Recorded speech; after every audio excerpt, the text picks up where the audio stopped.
Right now, you do a block of 8s, a block of 5s, triples, and then you go into 1 rep max testing. In this video, I'm going to tell you why that is a terrible approach to your strength training and give you a much better way. If you don't have time to watch this video and apply all of the concepts, click the top link in the description to hire me as your personal strength coach, or the second link if you just want some good strength training programs to go and follow. So let's get right into it.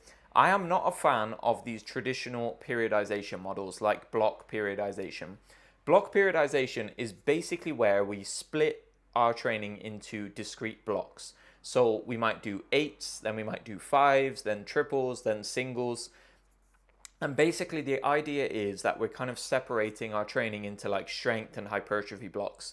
So the 8s are meant to like maximize volume for hypertrophy, same for like the 5s. And then we get more specific to strength as we move through these blocks. And we go through like volume phases, intensification phases, and stuff like that. And probably a lot of you are familiar with that approach. And I'm not a fan for a few reasons. I see three main problems with this approach. Problem number one is that we don't need to separate our training into strength and hypertrophy blocks. A good strength training program will incorporate elements of hypertrophy training year round. Hypertrophy or muscle growth is the main predictor we have of long-term strength. A bigger muscle has the potential to be a stronger muscle. We need to be training for hypertrophy year round. Greg Nuckols once said that a good strength training program is basically frequent squat, bench, deadlift practice. Then the rest of the training program should essentially have you training like a bodybuilder and getting jacked. So we don't want to split them into these discrete phases of like strength, hypertrophy, because you kind of sacrifice each quality when you're in these different blocks. So when you're in a hypertrophy block, you're sacrificing top end strength. If you're in a strength block, you're sacrificing some degree of hypertrophy. We want to try and maximize both, and it's very easy to do so. So my main kind of argument for point number one here is that these blocks of 8, blocks of 5, they aren't a good way to maximize hypertrophy anyway.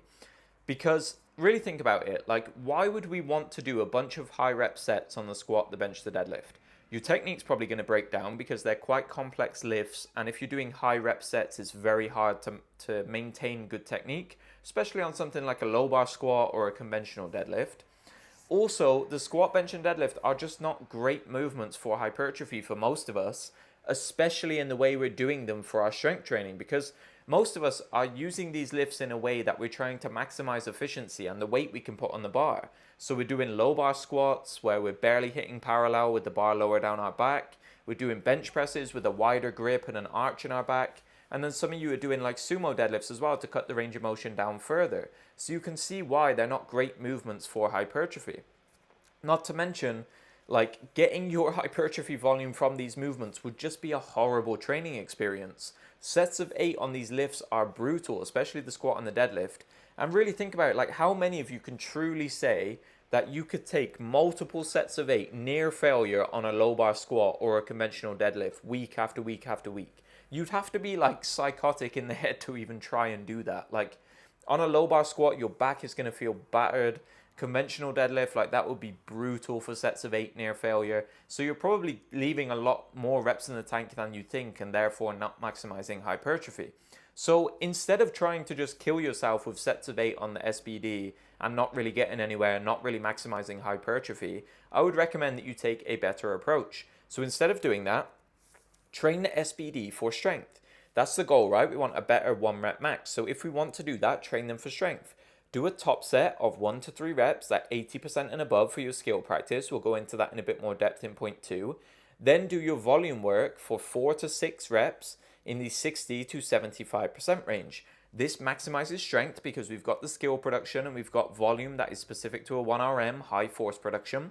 Then do your hypertrophy stuff on variations that are intended and friendly for hypertrophy. They have a good stimulus to fatigue ratio, and they actually make the target muscle the limiter.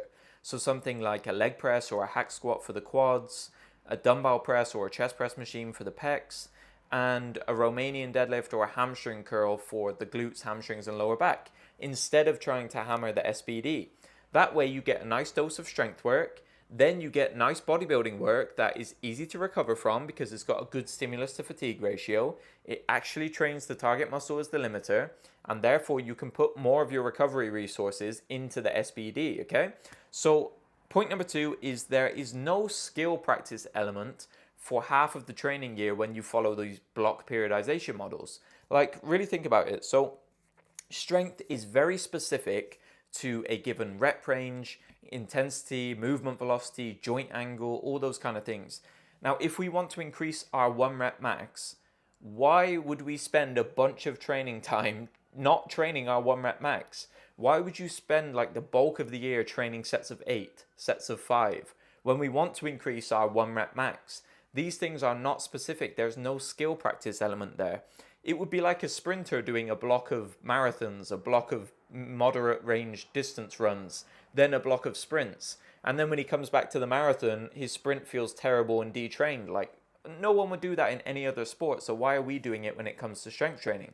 We want some kind of skill element in there for the bulk of the year. We don't want to be neglecting our 1 rep max for block 1, block 2. Then when you come to block 3 and you're shocked that the weights feel really heavy, you're not very strong at top ends. Like, I hear all the time guys tell me like, oh, I can bench 100 kilos for like 12 reps, which means my 1 rep max should be about like 120, 125 kilos. But then they get to actually testing and they can only bench like 110, maybe 115 max because they haven't done the skill practice. A 1 rep max is a skill. We need to practice that skill throughout each training block rather than just dedicating a bunch of time to 8s, 5s, 3s.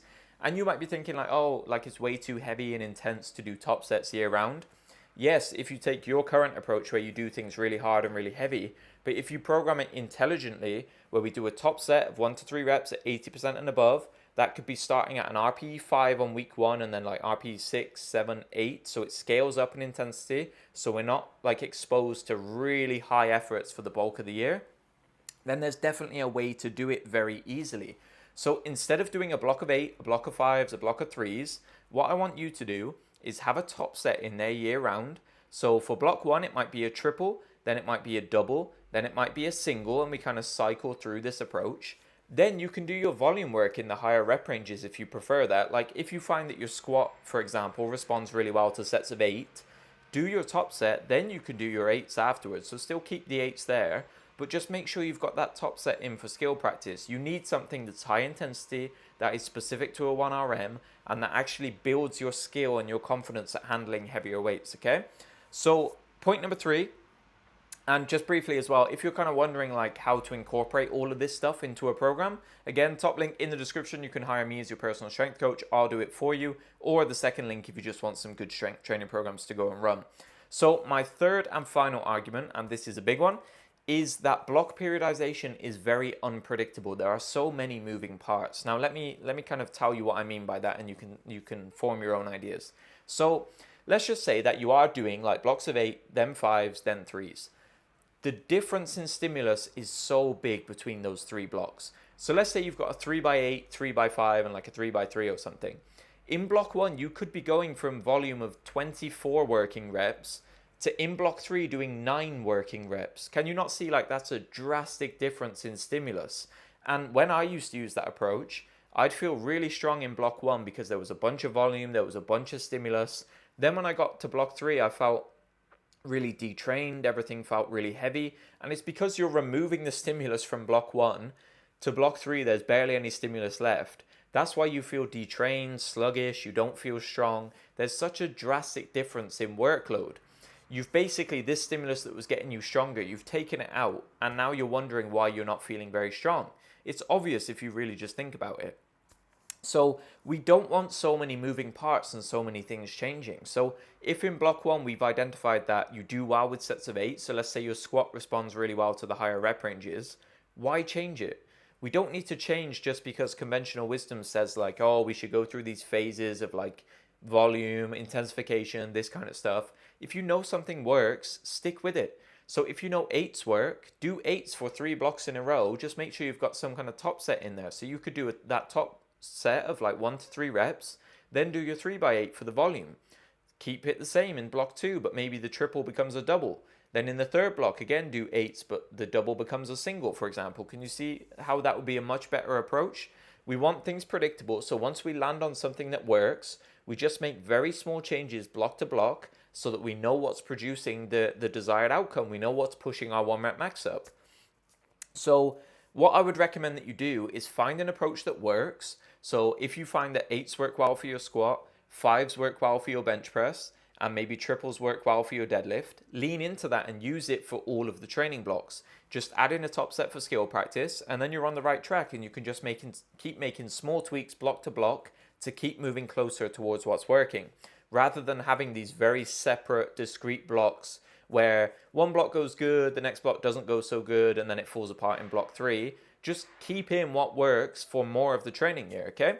So in summary then, you can probably see why I don't like these traditional like block periodization models. They try to separate strength and hypertrophy into discrete training periods, which we don't need to do. We need to combine them both into one training block that we run for more of the year. You don't need to be training these qualities separately. They both feed into each other. There is a way to train both of them at the same time. We train the SBD for strength, top set back off for skill practice and volume acquisition. Then we do bodybuilding work on hypertrophy-friendly variations that allow us to push the target muscle really hard, close to failure, and gain a lot of muscle. I also don't like that block periodization neglects skill practice for a bulk of the year. Like we're spending big chunks of the training year where we're not training for 1 rep max strength. So I think you should have top sets in there more regularly so that we get skill practice at higher intensities.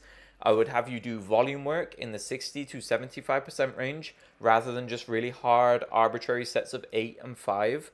Then I would do your accessory work, like I said, on the hypertrophy friendly variations, 2 to 4 sets of 5 to 10 reps, RPE 7 to 10. Push these really, really hard. So if you wanted to kind of visualize this, the strength stuff is submaximal, some hard, the bulk of it light. The bodybuilding stuff, push that super hard on dumbbells, cables, machines, things that are a bit easier to recover from. Then ultimately, if you take anything from this video, find something that works, make small changes block to block, don't make drastic changes just because conventional wisdom says so, and eventually you'll land on something that works, and then you'll make much more consistent long-term progress. Thank you so much for watching this video. I really hope that it helps you to improve your strength training and just set your blocks up in a bit more of an intelligent way. If you would like a very clear way to do this, I have another video here that gives you literally a free training program. You can just go steal it, apply it to your own training and get stronger.